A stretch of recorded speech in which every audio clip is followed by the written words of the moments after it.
అయితే మనకు సమాచారం పూర్తిగా ఇచ్చాం.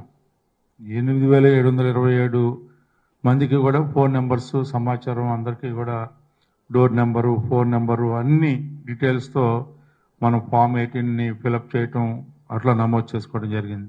ఎలక్షన్ కమిషన్ వారు మాత్రం ఫోన్ నెంబర్ తీసేసి ఐడెంటిఫికేషన్ లేకుండా ఒక మిగతాది మాత్రం ఓటర్ జాబితాలో మీ ఇంటి అడ్రస్, డోర్ నెంబరు అవి మాత్రమే ఇచ్చారు. ఈరోజు మనకి ఫోన్ నెంబర్ ఉన్నట్లయితే మనం లాస్ట్ పర్సన్ వరకు మెసేజ్ని తీసుకెళ్ళటానికి ఆస్కారం ఉంటుందనే ఉద్దేశంతో మిమ్మల్ని ఓటర్ని కలవటమే కాకుండా మన నాయకత్వం, కూటమి నాయకత్వం ఈ సమాచారాన్ని కూడా సేకరించినట్లయితే మనం డిఫరెంట్గా సోషల్ మీడియా ద్వారా కూడా మీరు కలిసినా కూడా మేము కలవలేం కాబట్టి అన్ని ఓట్లని కూడా 3,46,000 ఓట్లని మేము ఇండివిజువల్గా కలవలేం కాబట్టి మా నుంచి కానీ ఎమ్మెల్యే గారి కార్యాలయం నుంచి కానీ కేంద్ర పార్టీ కార్యాలయం నుంచి కానీ ఏదైనా మెసేజ్ పంపాలన్నా లేదా ఏదైనా ఫ్లయర్ పంపాలన్నా అవన్నీ కూడా ఆఖరి వ్యక్తి వరకు కూడా సమాచారాన్ని జారవేయాలనే ఉద్దేశంతో మీ అందరూ కూడా ఫోన్ నెంబర్స్ సేకరించవలసిందిగా మీకు గతం నుంచి కూడా విజ్ఞప్తి చేస్తా ఉన్నాం.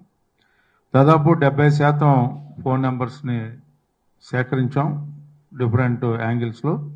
మీరు సేకరించిన సమాచారంతో ఈ 70% మేము మా దగ్గర ఉన్నటువంటి సమాచారం కోరిలేట్ అవుతుందా లేదా అనేది ఒకసారి చూసుకొని మిగతా 30% కూడా వస్తే 100% కూడా ఇప్పటికే మీ అందరికీ ఎంతమందికి వచ్చినాయో తెలియదు కానీ మీ అందరికీ తెలుగులో మీ యొక్క వరుస సంఖ్య ఇది, పలానా బూత్లో మీ ఓటు ఉంది అని చెప్పి సమాచారం పంపించడం జరిగింది.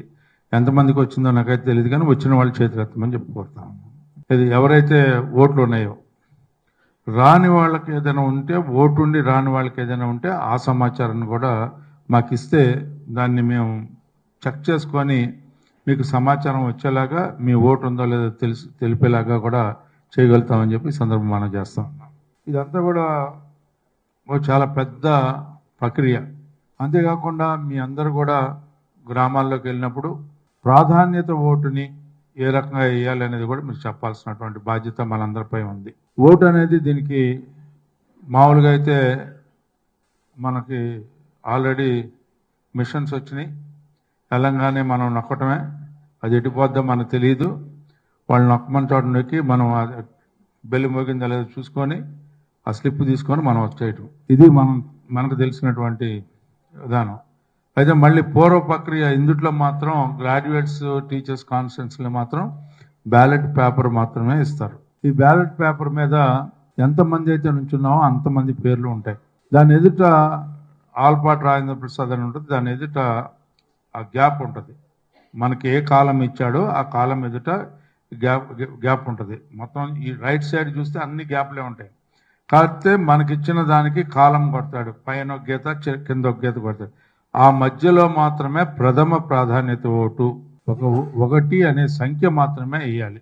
టిక్కి పెట్టడం, 1 వేసి గౌరవప్రదంగా ఉండాలి కాబట్టి గుండ్రంగా 0 పెడతామంటే అది వెళ్ళిపోద్ది, మురిగిపోద్ది, గౌరవం వల్ల పోయి మురిగిపోద్ది. అందుకనే కేవలం మనం ఎవరైతే ఎన్నికల అధికారి ఉన్నాడో ఆ ఎన్నికల అధికారి ఏమైతే ఆయన పెన్నో పెన్సిలో ఏదైతే ఇస్తాడో దాన్ని ఉపయోగించి ఆ బ్యాలెట్ పేపర్ మీద నా సీరియల్ నెంబర్ ఎక్కడుందో మళ్ళీ మీకు అది కూడా పంపిస్తాం, దాన్ని కూడా మీరు ప్రచారం చేద్దరు. దాని ఎదుట మాత్రం 1 అనేయండి. 2వ ప్రాధాన్యత, 3వ ప్రాధాన్యత ఇవన్నిటి గురించి మీరు ఆలోచించాల్సిన అవసరం లేదు. మీరు చెప్పాల్సింది కూడా మన ఓటర్కి, మనం ఎవరైతే మనకు ఓటేస్తాడని అనుకుంటున్నారో వాళ్ళకి మీరు చెప్పాల్సింది ఏంటంటే మొదటి ప్రాధాన్యత 1 అనేది రాజేంద్ర ప్రసాద్ పేరు ఎదురుగా 1 అనే సంఖ్య వేయటమే. అందుట్లో 2, 3 గురించి మనం ఆలోచించుకొని బుర్ర బద్దలు కొట్టుకొని కన్ఫ్యూజ్ అయ్యి ఈ 1, 2, 3 అన్నీ కలిపి పోయేలాగా చేయొద్దని చెప్పి మీ అందరికీ విజ్ఞప్తి చేస్తా ఉన్నాను. వేయొద్దని చెప్పాను, వేయొద్దని, 1 తప్పితే ఇంకోటి ఆలోచించొద్దు, వేయొద్దు అని చెప్తున్నాను. ఆ రకంగా మీ అందరు కూడా చేయమని చెప్పి మీరు, ఎందుకంటే ఇవన్నీ అంశాలు ప్రొసీజరల్గా చెప్పాను. సో పార్టీ గురించి, పార్టీ విధానం గురించి, కూటమి గురించి మనం ఇంకా వేరేగా చెప్పాల్సిన అవసరం. ఎందుకంటే ఇక్కడ మీ అందరూ ఇచ్చిన తీర్పు వల్ల, మీరు చూపించినటువంటి విశ్వాసం వల్ల ఏర్పడినటువంటి కూటమి ప్రభుత్వం. మీరు ఇచ్చిన తీర్పు 77 సంవత్సరాల్లో కూడా ఎవరు ఇవ్వాల. అలాంటి సంచలనాత్మకమైనటువంటి చారిత్రాత్మకమైనటువంటి తీర్పు ఇచ్చినటువంటి ఘనత మీకే దక్కింది. ఆ నేపథ్యంలో ఏర్పడినటువంటి ఈ కూటమి ప్రభుత్వాన్ని మనం గౌరవించుకోవాలి, రక్షించుకోవాలి.